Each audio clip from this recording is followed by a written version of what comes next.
আসসালামু আলাইকুম। আমন্ত্রণ বাংলাদেশের সংবাদে আপনাদের সাথে আছি নাজিয়াত শাহরিন। শুরুতেই বিআরবি কেবল সংবাদ শিরোনাম। টি-20 ইতিহাসে অস্ট্রেলিয়ার বিপক্ষে বাংলাদেশের প্রথম জয়। অজিতে 23 রানে হারালো টাইগাররা। 10 আগস্ট পর্যন্ত বাড়ল বিধিনিষেধ। 11 তারিখ থেকে খুলে দেওয়া হবে দোকানপাট, গণপরিবহন। বাইরে চলাচলে 18 ঊর্ধ্বদের টিকা নেওয়া বাধ্যতামূলক। করোনায় দেশে আরও 235 মৃত্যু। টিকা নিতে রাজধানী কেন্দ্রগুলোতে দীর্ঘ সারি। জাপান থেকে এলো অ্যাস্ট্রাজেনেকার আরও 6 লাখ ভ্যাকসিন। রাজধানীর সকল বস্তিবাসী আবাসনে ব্যবস্থা করবে সরকার। গ্রামে ফিরতে চাইলে দেয়া হবে জমি সহ বাড়ি, জানালেন প্রধানমন্ত্রী। পর্যাপ্ত সরবরাহ থাকলেও কমছেই না চালের দাম। বড় কোম্পানিগুলো যুক্ত হওয়ায় চালবাজ সিন্ডিকেট আরও মজবুত। নিদারুণ কষ্টে কর্মহারা মানুষ। দেখছিলেন বিআরবি কেবল সংবাদ শিরোনাম। এবারে বিস্তারিত। চলমান বিধিনিষেধের মেয়াদ আরও 5 দিন বাড়িয়ে 10 আগস্ট পর্যন্ত করেছে সরকার। সচিবালয়ে আন্তঃমন্ত্রণালয় বৈঠকের পর এই তথ্য জানান মুক্তিযুদ্ধ বিষয়ক মন্ত্রী আকমা মোজাম্মেল হক। 11 আগস্ট থেকে খুলে দেওয়া হবে অফিস আর শপিং মল, চলবে গণপরিবহনও। তবে টিকা নেওয়া ছাড়া 18 বছরের ঊর্ধ্বে কেউ বের হতে পারবেন না বলেও সিদ্ধান্ত হয় বৈঠকে। করোনা সংক্রমণ নিয়ন্ত্রণে দেশে চলমান কঠোর বিধিনিষেধের মেয়াদ শেষ হবার কথা আগামী 5 আগস্ট। তবে মঙ্গলবার সচিবালয়ে সামগ্রিক পরিস্থিতি নিয়ে এক বৈঠকে বিধিনিষেধের মেয়াদ আরও 5 দিন বাড়িয়ে 10 আগস্ট করা হয়েছে। একই সঙ্গে 11 আগস্ট থেকে চালু থাকবে অফিস, গণপরিবহন, খুলবে শপিং মল ও দোকানপাট। তবে টিকা গ্রহণ ছাড়া অবাধ চলাচলের সুযোগ থাকছে না। 18 বছরের ঊর্ধ্বের সবাইকে অবশ্যই টিকা নিতে হবে। টিকা না নিয়ে বাইরে যেতে পারবেন না কেউ। 11 তারিখের পরে ভ্যাকসিন ছাড়া কোনো লোক, 18 বছরের ঊর্ধ্বে কোনো লোক মুভমেন্ট করলে সে শাস্তিযোগ্য অপরাধ হিসাবে বিবেচিত হবে। 18 বছরের ঊর্ধ্বে কোনো লোক যদি রাস্তাঘাটে গাড়ি ঘোড়ায়, মোটরসাইকেলে হোক, বাইসাইকেলে হোক, হুন্ডা দিয়ে হোক, ওই যে টেম্পু দিয়ে হোক, বাসে হোক, ট্রেনে হোক, লঞ্চ হোক, nobody is allowed to move. তাদেরকে অবশ্যই ভ্যাকসিনেটেড হতে হবে, কারণ আমরা সেই সুযোগ করে দিচ্ছি। সরকারের এমন সিদ্ধান্ত বাস্তবায়নে আগামী সপ্তাহে দেশে শুরু হবে গণটিকাদান কর্মসূচি। দেশের 14,000 কেন্দ্রে টিকা নিতে পারবেন নাগরিকরা। যারা প্রত্যেক গ্রামে গ্রামে অর্থাৎ ওয়ার্ডে, ইউনিয়ন পরিষদের ওয়ার্ড বলেন, সিটি কর্পোরেশন, পৌরসভা, সেই ওয়ার্ডে ন্যূনপক্ষে 2টি করে কেন্দ্র, অনেক ক্ষেত্র বিশেষ সিটি কর্পোরেশনগুলোতে 5টা 7টা করেও কেন্দ্র করে এই এক সপ্তাহের মধ্যে 1 কোটির ঊর্ধ্বের লোককে ভ্যাকসিনেশন দেবে। যার ফলে আমরা আশা করছি যে মানুষের এসে কষ্ট করে ভ্যাকসিনের নেওয়ার পিছনে দৌড়াতে হবে না। আমাদের প্রশাসন বা ব্যবস্থা মানুষের দোরগোড়ায় চলে যাবে মাননীয় প্রধানমন্ত্রীর নির্দেশে। গণপরিবহন চালু ও দোকানপাট খোলার ক্ষেত্রে টিকা গ্রহণ ছাড়া কিছু শর্ত দেওয়া হয়েছে। গণপরিবহন চলবে বাই রোটেশনে, আর এসব বিষয়ে মনিটরিং করবে স্থানীয় প্রশাসন। 11 তারিখ থেকে সমস্ত দোকানপাট ইত্যাদি যানবাহনও চলবে সব একত্রে না। সেখানে আমরা লোকাল অ্যাডমিনিস্ট্রেশনকে, জেলা প্রশাসকের মাধ্যমে অনুরোধ করব বাই রোটেশন যাতে চলে। মনে করেন গাজীপুর থেকে 100 গাড়ি আসে ঢাকা প্রতিদিন, 100 না, এখন 30টা আসুক বা 50টা আসুক। আজকে এগুলো যাবে, কালকে অন্য গ্রুপ যাবে, এরকম তারা রোটেট করে দিবে। করোনা সংক্রমণ রোধে সবাইকে স্বাস্থ্যবিধি মেনে চলার আহ্বানও জানানো হয়েছে বৈঠকে। যার জন্ম না হলে ঈশান নাসরুল্লাহ, বাংলা ভিশন, ঢাকা। এদিকে লকডাউনের রাজধানীতে গাড়ির চাপ যেন ক্রমেই বাড়ছে। গণপরিবহন না থাকলেও পুরো রাজধানী যেন রিকশা আর প্রাইভেট কারের দখলে। আর রাজধানী প্রবেশ পথগুলোতে মানুষের ঢল। চেকপোস্টে আইন শৃঙ্খলা বাহিনীরও দেখা যায়নি তেমন কোনো কড়াকড়ি। রাজধানীর বিজয় সরণি সিগন্যালের দৃশ্য এটি।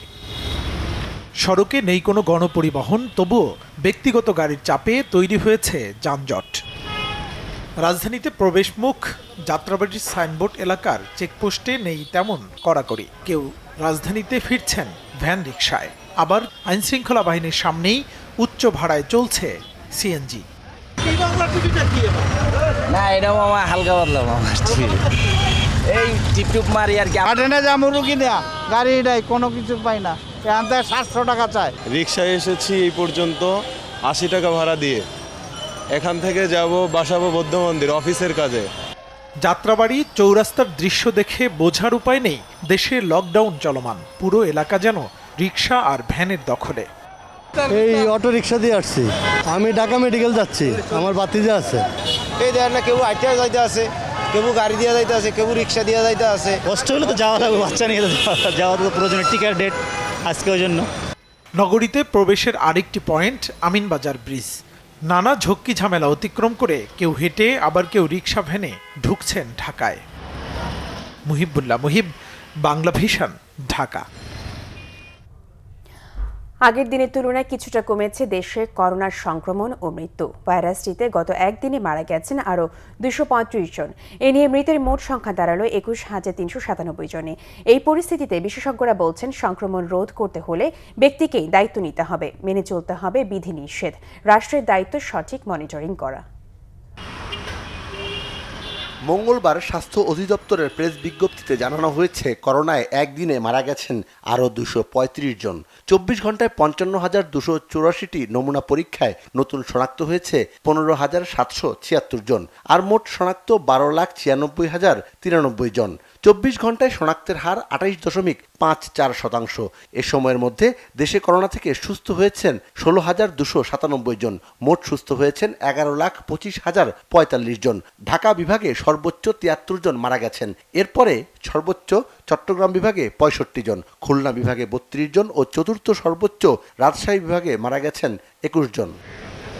এ পরিস্থিতিতে স্বাস্থ্যবিধি মানার পাশাপাশি টিকা দেওয়ার ওপর গুরুত্ব দিচ্ছেন বিশেষজ্ঞরা। হাসপাতালের ওপর চাপ না বাড়াতে ব্যক্তিগত সুরক্ষার ওপর জোর দিচ্ছেন চিকিৎসকরা।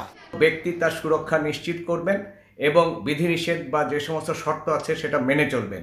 একই সাথে রাষ্ট্রের দায়িত্ব হলো এরকম একটি অবস্থার পরিপ্রেক্ষিতে যেহেতু বিধিনিষেধ শিথিল করতে হচ্ছে পর্যায়ক্রমিকভাবে, সেই ক্ষেত্রে শর্তগুলো সঠিকভাবে পালন হচ্ছে কিনা সেটা দেখতে হবে।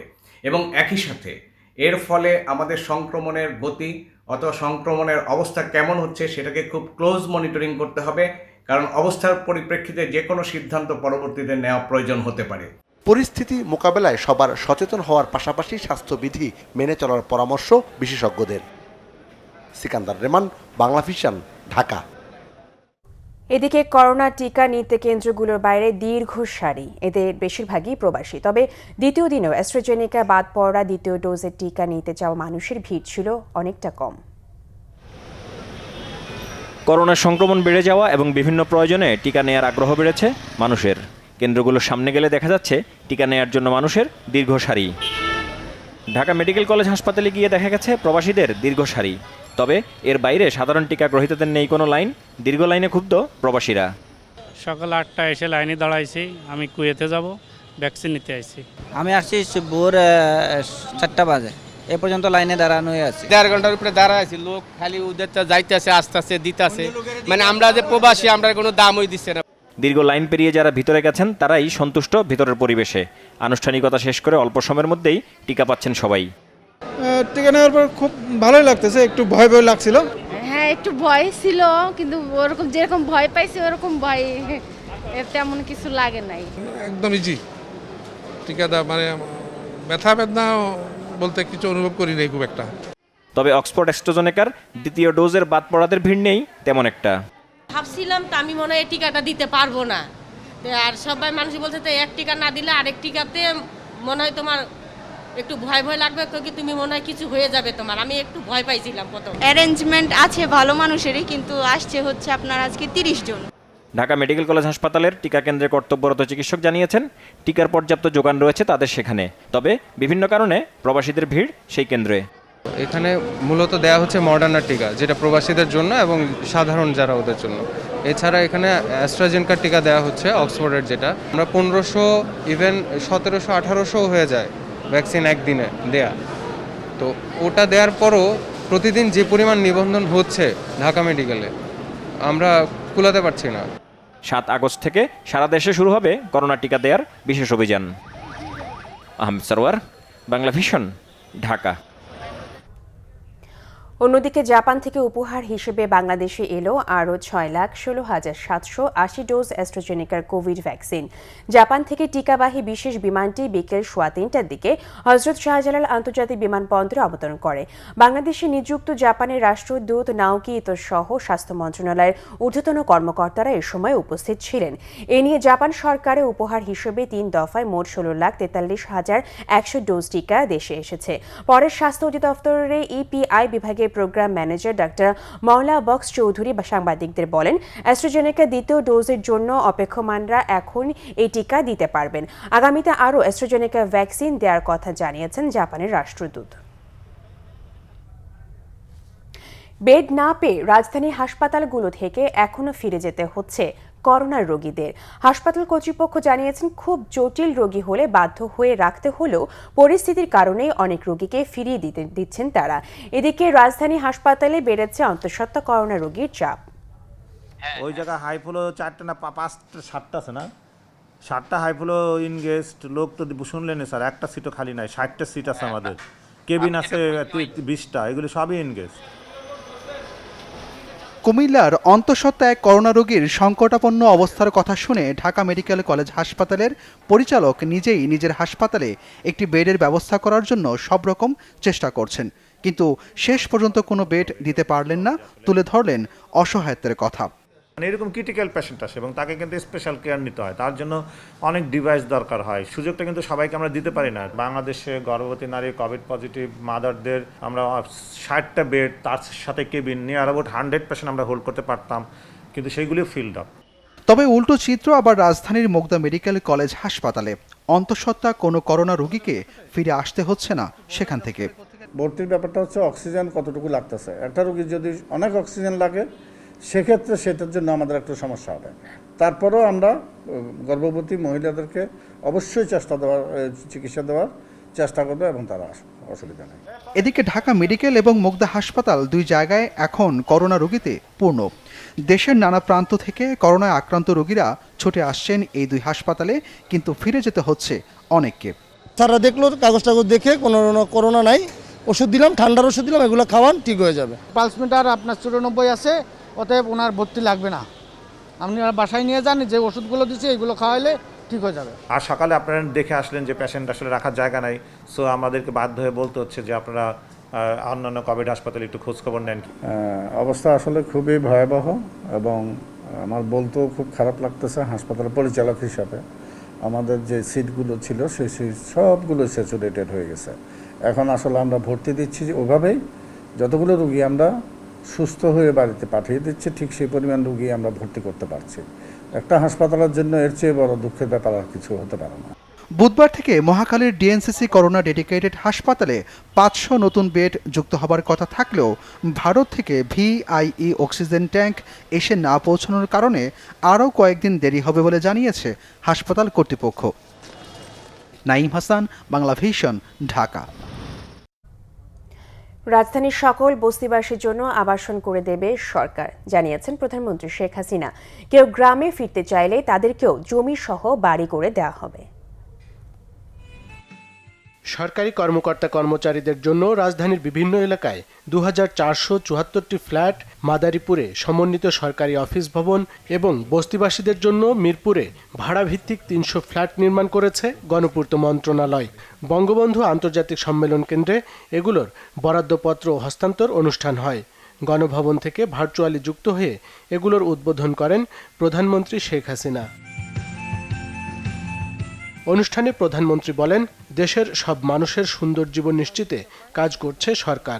বস্তিবাসীদের অস্বাস্থ্যকর জীবন থেকে মুক্তি দিয়ে তাদের সবার জন্য আবাসন করে দেয়া হবে। মানুষগুলোকে মুক্ত করা, একটা সুন্দর পরিবেশে বসবাস করা, নিজের জীবিকা চালানো, কিন্তু মাসে ভাড়া দিতে পারবে, সপ্তাহে যারা কামাই করে ভাড়া দেয় তারাও দিতে পারবে, বা প্রতিদিনের ভাড়া হিসেবে যদি কেউ নিতে চায় সেভাবেও নিতে পারবে। সেইভাবেই আমরা এই ফ্ল্যাটগুলি তৈরি করে দিচ্ছি, যেটা সুস্থ পরিবেশে সবাই থাকবে।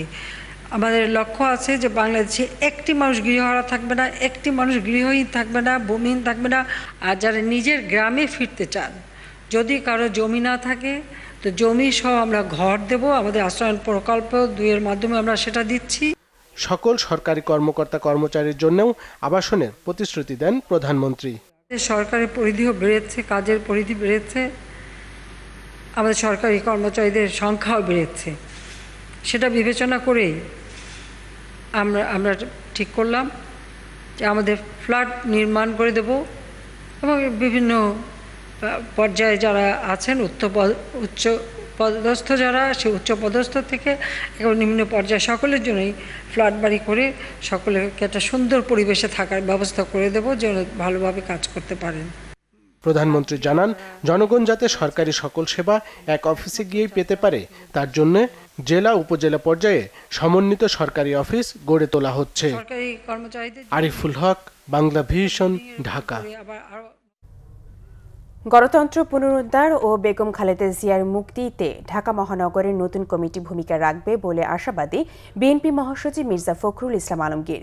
নবীন প্রবীণের সমন্বয়ে কমিটি দেওয়া হয়েছে বলে জানান তিনি। উত্তরার বাসায় মঙ্গলবার সকালে দলের মহাসচিব মির্জা ফখরুল ইসলাম আলমগীরের সাথে সৌজন্য সাক্ষাৎ করেন ঢাকা মহানগর উত্তর ও দক্ষিণ বিএনপির নতুন আহ্বায়ক কমিটির নেতারা। সেখানে শুভেচ্ছা বিনিময় করেন তারা। পরে সাংবাদিকদের সাথে কথা বলেন বিএনপির মহাসচিব। এই কমিটি জনগণ এবং দলের নেতাকর্মীদের প্রত্যাশা পূরণ করবে বলে আশা তার। তাদের প্রতি ঢাকা মহানগর বিএনপিকে আরও সংগঠিত করার আহ্বান জানান মির্জা ফখরুল। প্রবীণ এবং নবীনের একটা সমন্বয় করা হয়েছে, এটা নিঃসন্দেহে একটা অত্যন্ত ইফেক্টিভ কার্যকরী একটা কমিটি হবে বলে আমাদের বিশ্বাস। আমাদের সকলের যে প্রত্যাশা, সেই প্রত্যাশা হচ্ছে যে একটা অত্যন্ত সক্রিয়, সচল এবং কার্যকরী এই আহ্বায়ক কমিটি তারা অতি দ্রুত দলকে সুসংগঠিত করবে এবং একটি কাউন্সিলের মাধ্যমে নতুন কার্যকরী কমিটি গঠন করবে। এই কমিটির মাধ্যমে বাংলাদেশের রাজনীতির একটা পরিবর্তন আসবে, গুণগত পরিবর্তন আসবে, গণতন্ত্রকে প্রতিষ্ঠার জন্য, দেশের বেগম খালেদা জিয়ার মুক্তির জন্য এবং দেশের গণতন্ত্র প্রতিষ্ঠার জন্য তারা তাদের ভূমিকা রাখতে সক্ষম হবেন। ঢাকা উত্তর ও দক্ষিণ বিএনপির নতুন দুই আহ্বায়ক জানান, তৃণমূল পর্যায়ে দলকে শক্তিশালী ও সুসংগঠিত করতে ঢেলে সাজানো হবে, পূরণ করবেন নেতাকর্মীদের প্রত্যাশা।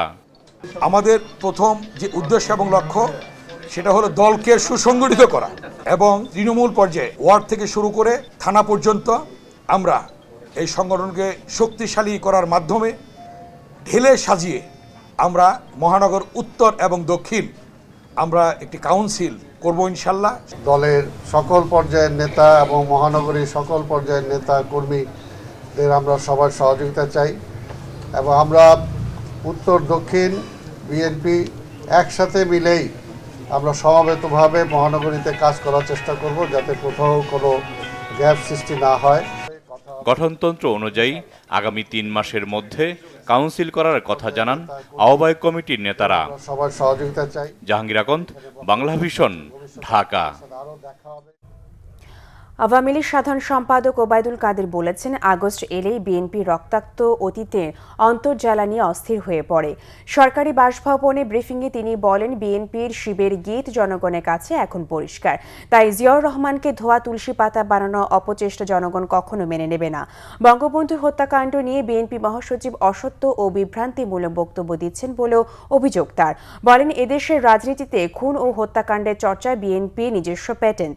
দলটি এখনও হত্যা রাজনীতি ছাড়তে পারেনি। বিএনপিকে সত্যিকার অর্থে সুস্থ ধারার রাজনীতি করার পরামর্শ দেন আওয়ামী লীগ সাধারণ সম্পাদক।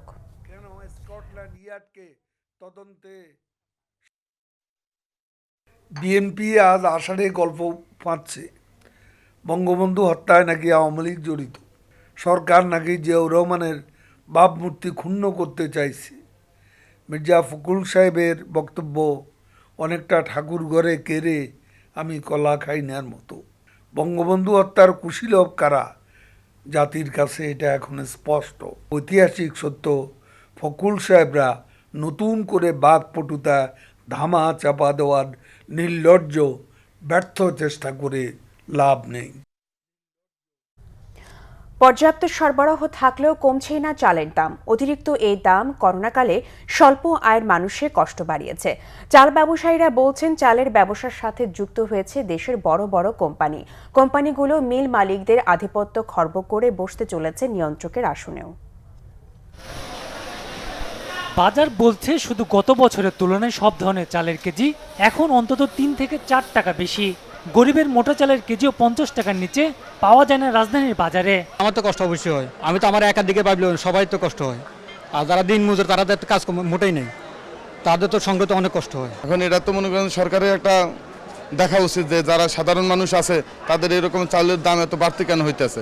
যদিও রাজধানীর সবচেয়ে বড় চালের বাজার বাবুবাজারের ব্যবসায়ীরা জানাচ্ছেন বাজারে সংকট নেই চালের। এইবার তো আপনার কোনো খরা হয় না, বৃষ্টি হয় না, ঝড় তুফান হয় নাই যে আপনার ধানের অভাব আছে। ধান আছে আপনার বাংলাদেশে বড় মাল্টিন্যাশনাল কোম্পানিগুলি যেমন এসিআই, প্রাণ, স্কয়ার, তীর, আরও আকিজ, এরকম বড় বড় কোম্পানি আপনার এই মাল আপনার চাল কিনে, ধান কিনে।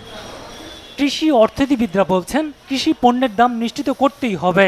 আমদানি করে চালের দাম নিয়ন্ত্রণের সমাধান খোঁজা হলে ক্ষতিগ্রস্ত হবে দেশের কৃষি খাত। লেবার খরচ বেড়েছে, সারের দাম বেড়েছে, ইনসেকটিসাইড পেস্টিসাইড দাম বেড়েছে, চাষবাসের জন্য ট্র্যাক্টর পটলে খরচ বেড়েছে, ফুয়েল ডিজেলের দাম বেড়েছে। তো চাষিকে তো তার খরচ সহ তার লাভ দিতে হবে। প্রবলেম হচ্ছে অন্য জায়গায়, সেটা হচ্ছে যে আমরা যারা ভোক্তা এবং চাষি এর মাঝখানে একটা বড় ধরনের মধ্যস্থ ভুগি ঢুকে গেছে, যারা অনেক বেশি দামে সেল করে, আমরা কনজিউমাররা বেশি দামে খাই, আর মূল যিনি উৎপাদক, যিনি চাষি খামারি, সে কিন্তু দামটা পাচ্ছে না। তাই অন্য দেশের উদাহরণ অনুসরণ করে ভর্তুকি দিয়ে দাম কমার কৌশল গ্রহণ করার পরামর্শ দিচ্ছেন এই কৃষি অর্থনীতিবিদ। ইম্পোর্ট করাটা কোনো সলিউশন আমি বলবো না, তাতে বাংলার ইন্ডাস্ট্রি ক্ষতি হবে, কৃষির যারা কাজ করছেন তারা ক্ষতিগ্রস্ত হবে। এখন 40 মিলিয়ন মেট্রিক টন কিন্তু প্রোডাকশন হচ্ছে, সো যা হচ্ছে প্রোডাকশন চাহিদার তুলনায় বেশি, তো আমদানিতে কোনো প্রশ্নই আসে না। আমদানি কেন করবে না? কৃষি পণ্যের উৎপাদন ব্যয় বেড়েছে, তাই চালের দাম আগের চেয়ে বাড়বে, এটি অস্বাভাবিক নয় বলছেন ব্যবসায়ীরা। GM Hasan, Bangla vision, Dhaka.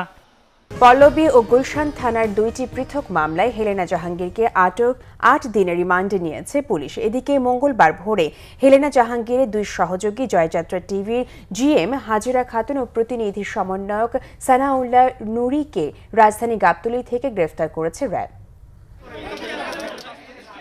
জয়যাত্রা টিভির ভোলা প্রতিনিধি আব্দুর রহমান প্রতি মাসে 3000 টাকা করে দিতে না পারায় জিএম হাজিরা খাতুনের সাথে কথোপকথন সামাজিক মাধ্যমে ভাইরাল হয়।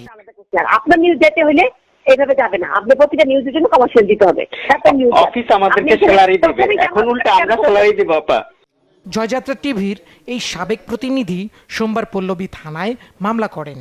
সেই সূত্র ধরে মঙ্গলবার ভোর রাতে গাবতলী থেকে হাজেরা খাতুন ও সানাউল্লাহ নুরিকে গ্রেফতার করে র্যাব। তাদের কাছ থেকে উদ্ধার করা হয় ল্যাপটপ এবং 2টি মোবাইল। এরপরই সংবাদ সম্মেলনে র্যাব জানায় শুধু জয়যাত্রা টিভি নয়, জয়যাত্রা ফাউন্ডেশন সদস্য পদের জন্য 20,000 থেকে 2 লাখ টাকা করে নিত। বাংলাদেশের প্রায় 50টি জেলা সহ বিভিন্ন উপজেলায় হেলেনা জাহাঙ্গীর জয়যাত্রা টেলিভিশনে প্রতিনিধি নিয়োগ করেছিলেন। জেলা পর্যায়ে প্রতিনিধিদের কাছ থেকে তিনি এককালীন 50,000 থেকে 1 লক্ষ টাকা পর্যন্ত নিতেন। উপজেলা পর্যায়ে প্রতিনিধিদের কাছ থেকে এককালীন 10 থেকে 20,000 টাকা পর্যন্ত নেওয়া হতো। র্যাব জানায় জয়যাত্রা টিভি 2018 সাল থেকে হংকংয়ের একটি ডাউনলিংক চ্যানেল হিসেবে সম্প্রচার হয়ে আসছে, যার জন্য প্রতি মাসে 6 লক্ষ টাকা পরিশোধ করতে হতো।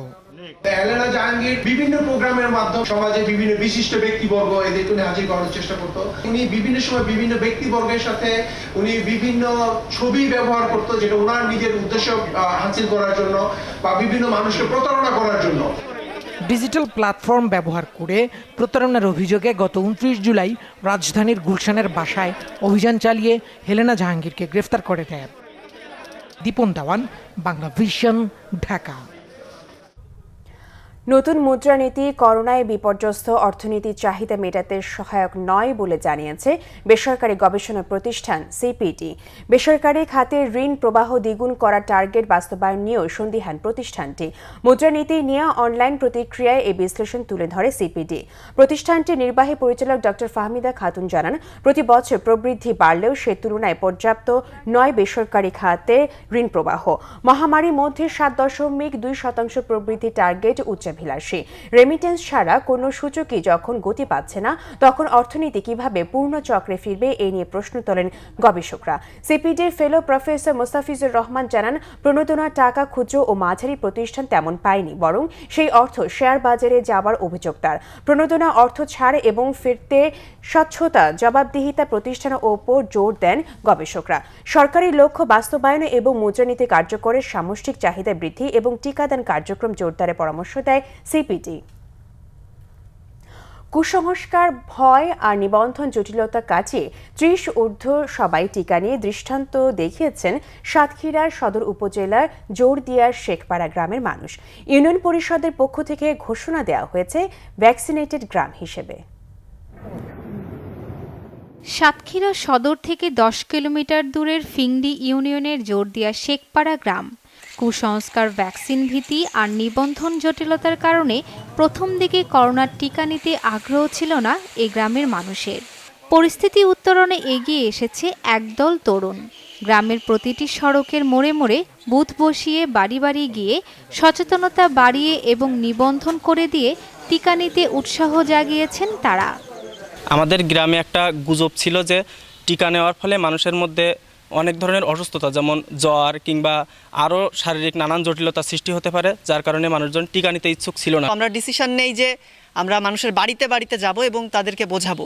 তো এমনও হয়েছে যে কোনো কোনো বাড়িতে আমাদেরকে একাধিকবার যাওয়া লেগেছে। কিভাবে টিকা দেওয়ার পদ্ধতি নিতে হয় আমি জানতাম না, তবে আমাদের এলাকাবাসী ছেলেপিলে এরাই এসে আমার কাছ থেকে টিকা নেওয়ার পদ্ধতি আমার বলি দিয়েছে।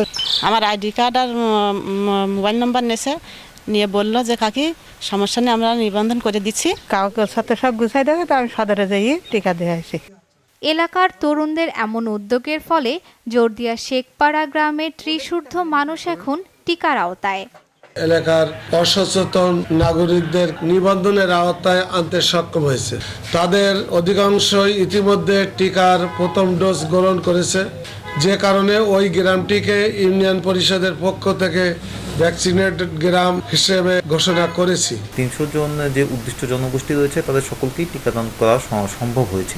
প্রয়োজন বোধে এটাকে আমরা যদি রেপ্লিকেট করতে পারি ৭৮টা যে ইউনিয়ন আছে, বাকি ৭৭টা ইউনিয়নে, সেটা আমাদের জন্য আসলে অনেক ভালো হবে বলে।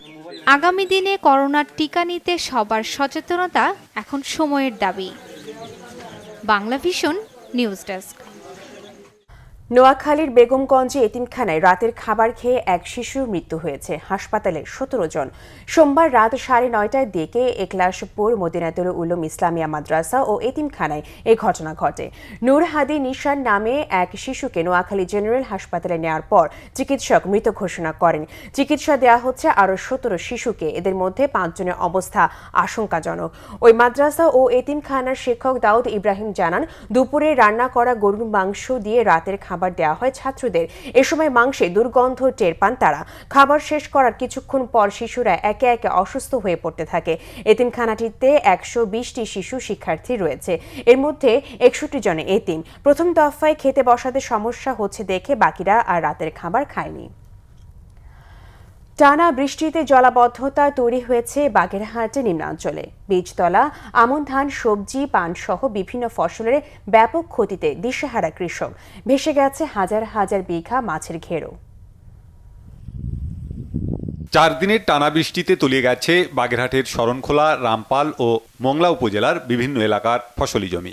১৫৮৮ হেক্টর রোপা আমনের বীজতলা ও ৯৬০ হেক্টর জমির আউশ ধান ক্ষতিগ্রস্ত হয়েছে। ক্ষতি হয়েছে অন্যান্য ফসলেরও। শত শত কৃষক এই কোলায় আমাদের বিচির হুয়ার কলহমান পানি, আমরা মরার কায়দা আমাগো আরো শেষ সব পচি গেছে। এখন যা কিছু রুইছিলাম অল্প অল্প, হ্যাঁ পচি গেছে, গলি গেছে। কৃষকদের ঘুরে দাঁড়াতে সরকারি সহায়তা চান স্থানীয় জনপ্রতিনিধি। এই পানি নামতে কত সময় লাগবে এবং সেই পর্যন্ত এই বীজতলা টিকে থাকবে কিনা সেটা নিয়ে চাষিরা সন্দিহান, এবং যদি এই পানি দ্রুত না নামে এবং বীজতলা যদি আমরা উদ্ধার করতে না পারি, তাহলে চাষিরা চরম বীজ সংকটে পড়বে। ক্ষতি কাটিয়ে উঠতে কৃষকদের নানা পরামর্শ দিচ্ছে কৃষি বিভাগ। ইতিমধ্যে আমরা প্রাথমিক ক্ষতির প্রতিবেদন প্রেরণ করেছি, তাতে প্রায় 5,65,00,000 টাকার ক্ষতি হয়েছে এবং ক্ষতিগ্রস্ত কৃষকের সংখ্যা প্রায় 20,000। ঘরবাড়ি ও ফসলি জমি থেকে পানি সরানোর ব্যবস্থা চান বাগেরহাটের কয়েক হাজার কৃষক। Bangla vision news desk. মৎস্য বিভাগের অবহেলায় 30 লাখ টাকার মাছ লুট হয়েছে কুষ্টিয়ার কুমারখালীতে। প্রান্তিক জেলেদের অভিযোগ, কালীগঙ্গা বাদলবাসা বাওরের অভয় আশ্রম সহ বিস্তীর্ণ এলাকার মৎস্য চাষ প্রকল্পের পানিতে অক্সিজেন সংকটে ভেসে ওঠে মাছ, পরে তা লুটপাট হয়। তবে অভিযোগ নাকচ করেছেন উপজেলা মৎস্য কর্মকর্তা। জেলা মৎস্য বিভাগের তত্ত্বাবধানে কুষ্টিয়ার কুমারখালীর কালীগঙ্গা বাদলবাসা বাওরে মাছ চাষ করেন জেলেরা, কিন্তু ঠিকমতো দায়িত্ব পালন না করায় প্রায় 30 লাখ টাকার মাছ লুট হয়েছে বলে অভিযোগ জেলেদের। মৎস্য অফিসারের কাছে রিং করলাম যে আমাদের পরপর 3 দিন মাছ ভেসে যায়, আপনি একটু প্রশাসন দিক থেকে আমাদের একটু সহযোগিতা করেন। কিন্তু উনি বললে যে ঠিক আছে আমি করতেছি, এই করার কথা বলে আজ 3 দিন উনি কিছুই করেননি। বাওরের পানিতে পাট পচানোর ফলে বিষক্রিয়ায় ভেসে ওঠে সব মাছ, সেগুলো ধরে নিয়ে যায় আশপাশের মানুষ। আমাদের আগে পর্যাপ্ত পরিমাণ পাট পড়ে, যে পাট মাছ ভেসে যায়, জনগণ জোরপূর্বক আছে আমি সব মারি নেই। আমরা সেই কথাগুলো আমার মৎস্য কর্মকর্তাকে জানাচ্ছি, স্যার আমাদের জন্য একটা ব্যবস্থা নেন। এই মৎস্য প্রশাসনকে দিয়ে আমাদেরকে একটা গাইড করান, তিনি আমাদেরকে এগুলো করান নাই। তাই আমাদের জনগণ নেমে সম্পূর্ণ মাছ 30 লক্ষ টাকার মাছ আমাদের আজকে তছরূপ হয়ে গেছে। সমস্যার কথা জানালেও কর্তৃপক্ষ মাছ লুট ঠেকাতে কোনো উদ্যোগ নেয়নি বলে অভিযোগ জেলেদের। তবে অভিযোগ অস্বীকার করেছেন জেলা মৎস্য সম্পদ কর্মকর্তা। মাছ যদি ভেসে ওঠে এবং আশেপাশের লোকজন যদি ধরে নেয়, তাহলে তো এখানে মৎস্য অফিসের পরামর্শে আপনার দরকার তাদের প্রশাসনিক সহায়তা। প্রশাসনিক সহায়তার ক্ষেত্রে তাদের প্রশাসনিক লাইনে ইউনো আছে কিংবা পুলিশ আছে, তাদের কাছে প্রথমে যেতে হবে, তারপরে সেই অনুযায়ী আমরা ব্যবস্থা নেব। কুষ্টিয়া জেলা ও উপজেলা পর্যায়ের মৎস্য বিভাগের বিরুদ্ধে অনিয়ম অব্যবস্থাপনার অভিযোগ দীর্ঘদিনের। Bangla vision news desk. এবার এক সাঁতারুর দীর্ঘ সাঁতার নিয়ে প্রতিবেদন। কিশোরগঞ্জের ভৈরব ব্রিজ থেকে মেঘনা নদী দিয়ে সাঁতার কেটে নরসিংদীর রায়পুরার মণিপুরা ঘাট পর্যন্ত দীর্ঘ প্রায় 42 কিলোমিটার নদী পথ পাড়ি দিয়েছেন আলোকবালির খোদা দিল্লার পল্লী চিকিৎসক বকুল সিদ্দিকী।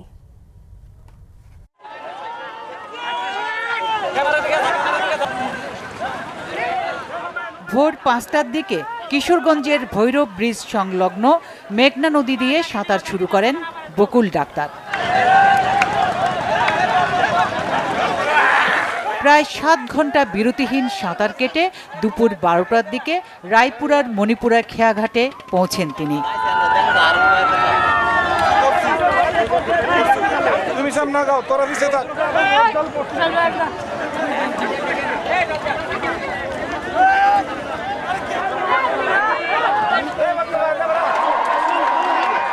দীর্ঘ নদীপথ পাড়ি দিয়ে মণিপুরা ঘাটে পৌঁছার পর উৎসুক এলাকাবাসী তাকে ফুলেল শুভেচ্ছা জানায়। নদীপথে সাঁতার কেটে আগের সব রেকর্ড ভেঙে গিনেস বুকে নতুন রেকর্ড গড়তে চান বকুল।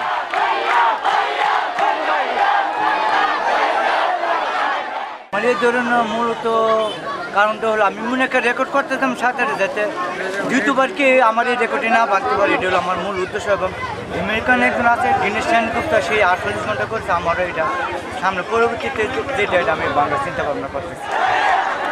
আগামীতে নরসিংদী থেকে নদীপথে ঢাকা যাওয়ার পরিকল্পনা রয়েছে এই সাঁতারুর। Bangla vision news desk. সংবাদ শেষ করব বিআরবি কেবল শিরোনামগুলো আরেকবার জানিয়ে। টি-20 ইতিহাসে অস্ট্রেলিয়ার বিপক্ষে বাংলাদেশের প্রথম জয়, অজিতে 23 রানে হারালো টাইগাররা। 10 আগস্ট পর্যন্ত বাড়ল বিধিনিষেধ, 11 তারিখ থেকে খুলে দেওয়া হবে দোকানপাট, গণপরিবহন, বাইরে চলাচলে 18 ঊর্ধ্বদের টিকা নেওয়া বাধ্যতামূলক। করোনায় দেশে আরও 235 মৃত্যু, টিকা নিতে রাজধানী কেন্দ্রগুলোতে দীর্ঘ সারি, জাপান থেকে এলো অ্যাস্ট্রাজেনেকার আরও 6 লাখ ভ্যাকসিন। রাজধানীর সকল বস্তিবাসীর আবাসনের ব্যবস্থা করবে সরকার, গ্রামে ফিরতে চাইলে দেওয়া হবে জমি সহ বাড়ি, জানালেন প্রধানমন্ত্রী। পর্যাপ্ত সরবরাহ থাকলেও কমছে না চালের দাম, বরং কোম্পানিগুলো যুক্ত হওয়ায় চালবাজ সিন্ডিকেট আরও মজবুত, নিদারুণ কষ্টে কর্মহারা মানুষ। এই ছিল এখনকার মতো, পরের সংবাদ রাত 1টায় দেখার আমন্ত্রণ রইল। এছাড়া বাংলাদেশের সংবাদ ও সংবাদ সংশ্লিষ্ট অনুষ্ঠান দেখতে ভিজিট করুন www.bbnews24.com ও facebook.com/bangladeshinews এবং সাবস্ক্রাইব করুন youtube.com/bangladeshinews। এতক্ষণ সাথে থাকার জন্য ধন্যবাদ সবাইকে।